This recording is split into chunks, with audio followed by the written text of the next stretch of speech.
From Odisha till now. That is the problem, overstocking is there. But as the minister has replied, I think it is better you revisit this issue.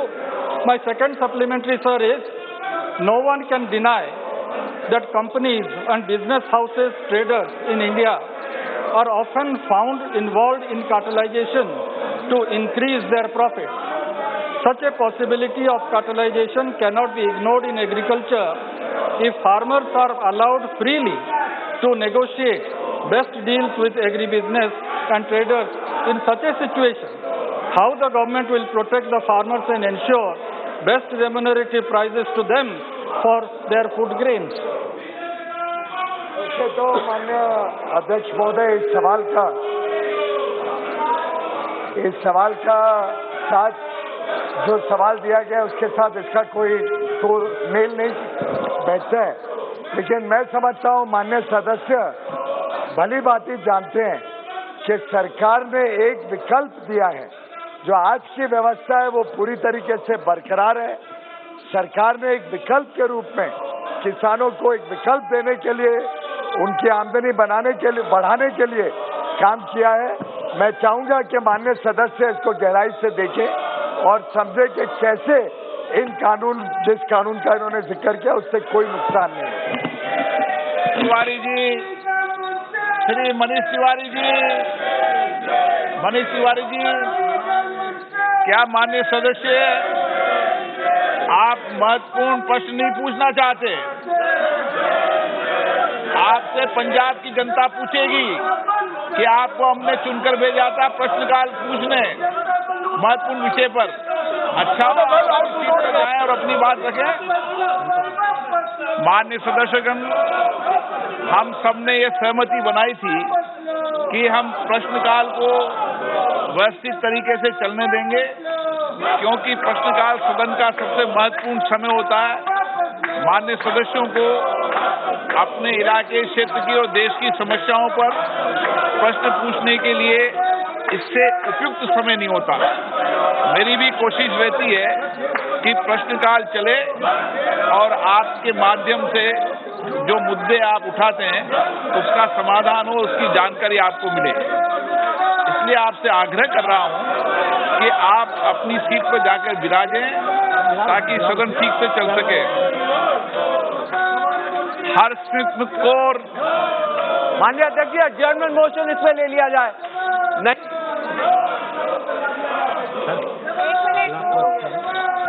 जी तो मैं पूछना चाहूंगी माननीय मंत्री जी से कि ये कह रहे हैं कि सरकार ने किसानों को एक विकल्प दिया है, लेकिन इस विकल्प के विरोध में किसान पिछले 4 महीने से बैठे हुए हैं सरहद में।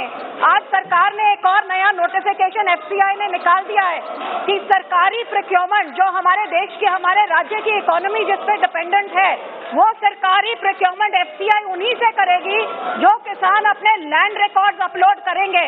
मैं उस राज्य से आती हूँ सर, जहाँ पे 40% वैसे लोग हैं जिनकी जमीनें नहीं है।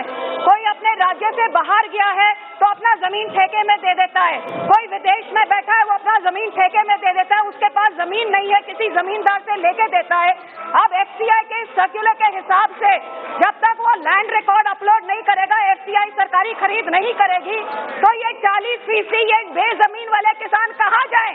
ये नई चीजें। दूसरी बात सर, ये कह रहे हैं विकल्प दिया है। हमारे स्टेट का APMC एक्ट क्लियरली 2003-13 से किसान को ये राइट देता है कि वो कमीशन एजेंट के थ्रू भेजे या डायरेक्ट भेजे। ये कहते हैं FCI एक्ट में ये कोई संशोधन नहीं करेंगे, स्टेट एक्ट से इंटरफेयर नहीं करेंगे, डायरेक्ट इंटरफेरेंस है। फेडरल स्ट्रक्चर के हर एक चीज में इंटरफेयर करके जो अच्छा खासा चल रहा है उसको तोड़ने के काम कर रहे हैं। क्यों कर रहे हैं? माननीय अध्यक्ष जी, मेरी बहन अभी तक तो मंत्रिमंडल में ही ये सब विषयों को स्वीकार करके और एक पारदर्शी तरीके से देश में काम हो, देश में प्रोक्योरमेंट हो, उसके लिए बहुत उत्तेजना के साथ काम करा करती थी। मुझे समझ नहीं आ रहा है कि आज वो कैसे भूल गई हैं कि इस देश की प्रतिबद्धता है, इस देश की जनता की संकल्प है कि इस देश में पारदर्शी व्यवस्थाएं हो, इस देश में गलत कामों को रोका जाए और उसी के तहत पूरे देश में आज FCI की प्रोक्योरमेंट बहुत अच्छी तरीके से चल रही है। देश भर के किसान अपनी उपज का मूल सीधा सरकार से लेते हैं, डिजिटली लेते हैं, लेकिन मात्र एक राज्य है जहां पे वो कहते हैं कि नहीं, हम किसान को पूरी मूल नहीं देंगे, हम किसान के खाते में पैसा नहीं डालेंगे। और उसके पीछे क्या हेतु है, क्या उसके पीछे उनकी परिकल्पना है? क्या वो किसानों का पैसा हड़पना चाहते हैं? क्या वो किसानों को पूरी मूल नहीं पहुंचाना चाहते हैं?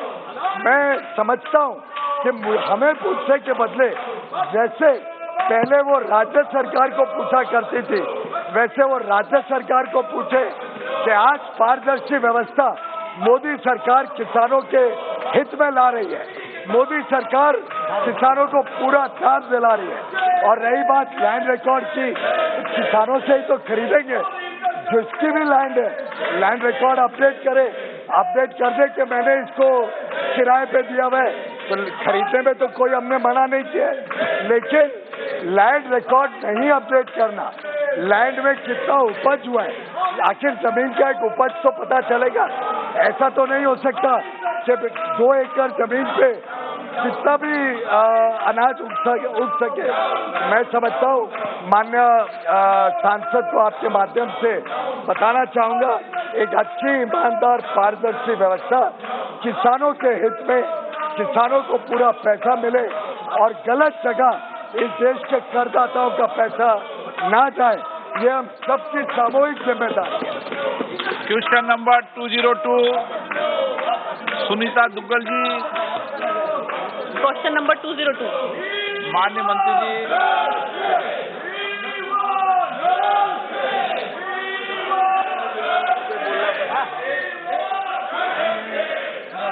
आपकी अनुमति से प्रश्न पूछने दो, उसमें टाइम आप। अरे भाई फिर बात नहीं आएगी। नहीं, प्रश्न पूछने दो, तब बात करो। Will the minister be pleased to state the number of schemes implemented by the government for farmers engaged in fisheries? Whether the government has framed any scheme to enhance the fish production? If so, the details thereof, and if not, the reasons thereof. The total funds allocated under various schemes by the government for welfare of fisheries sector during the last 3 years state-wise. Whether the government has any plan for fisheries production in waterlogged land, and if so, the details thereof, and if not, the reasons therefor.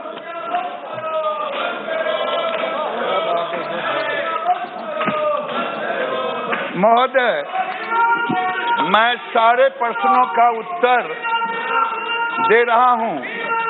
माननीय सदस्य से मैं ये कहना चाह रहा हूं कि सारे उत्तर आपके प्रश्न पट पर रखा हुआ है, लेकिन महोदय मैं आपसे एक विषय कहना चाहता हूं।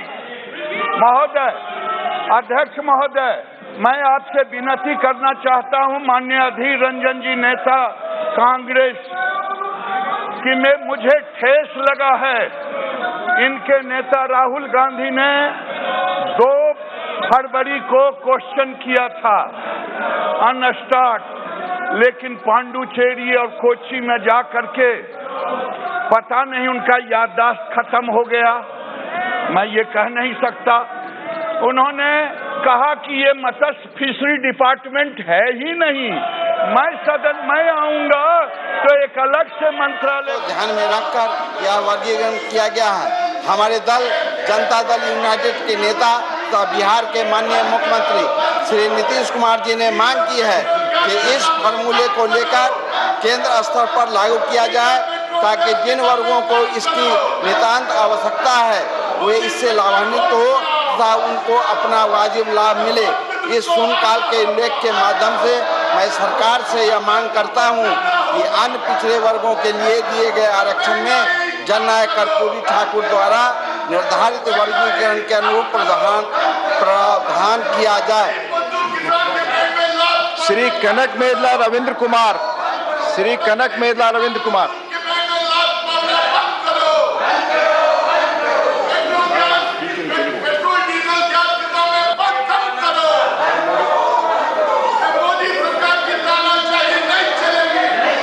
पॉइंट ऑफ ऑर्डर पे एक minute.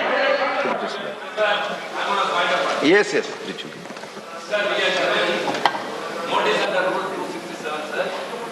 But the very important issue of the hike of please anything. What is it? Here's the point. No. Let the chair say. Let the chair say. Why you are here? Sir, Rule 258, sir. माननीय सदस्यगण अपने seat पर जाएं। is under Rule 258. माननीय सदस्यगण आप अपने बैठे आपस में बात न करें, उनको पॉइंट ऑफ ऑर्डर उठाने का आपसे आग्रह है। प्लीज सीट पर जाएं। Let me complete, sir. Please Let sit me पर complete, sir. हाँ, please let them go on back their seat. Sir, we agree with you that you are taking up very serious issues of zero hours, sir. But at the same time, the hike in the petrol and diesel prices are disturbing the people very much. And when the parliament is in sessions, we have to discuss. You know, and anything can be you done. cannot discuss Sir, chairman's ruling. Let me complete. Let me complete, sir. Let me complete. Even if the regular business is to be taken, it could be only when the house is in order. Sir, when the members are disturbed and they are asking what happened to our notice that we are given under Rule 267. With the house is going on like that, we cannot even listen to them. We also have to speak. जिनको पता नहीं है, जिनके नेता को पता नहीं है, इनके नेता को पता नहीं है कि फिशरी डिपार्टमेंट कहाँ है, कब अलग हुआ। मोदी जी ने 2019 के पहले 2 डिपार्टमेंट बना दिया। अगर मैं कहूँ कि ये 32,572 करोड़ का इन्वेस्टमेंट का मॉडल रखा, ये देश के इतिहास में अध्यक्ष महोदय आज तक नहीं हुआ है। मैं यही कहना चाहता हूँ, आज देश में फिशरी का ग्रोथ, टोटल ग्रोथ 10% 87 है। इनके शासनकाल में केवल 5.27 था। महोदय, ये बताता है कि फिशरी के ग्रोथ में मोदी ने कितना बड़ा स्टेप लिया, डिपार्टमेंट दिया। और महोदय, मैं आपके सामने ये रखना चाहता हूँ, इनके नेता को कहीं स्कूल भेजिए, इनको बताइए कि भारत में कौन कौन डिपार्टमेंट काम कर रहा है, नहीं तो ये भूल जाते हैं कि संघीय ढांचा में कौन कौन विभाग है। श्री टी.एन. प्रतापन जी, M.K. राघवन जी, मछली उत्पादन के विषय पर आप अपनी सीट पर जाए, मैं आपको बोलने का मौका दूंगा। You were listening to the proceedings going on in Parliament, the opposition raising the heckles on the issue of price rise. There's major sloganeering going on, even as you were just listening to Giriraj Singh speaking on the floor of the House at the moment. We'll take a short break. News and updates continue on the other side. Stay with us.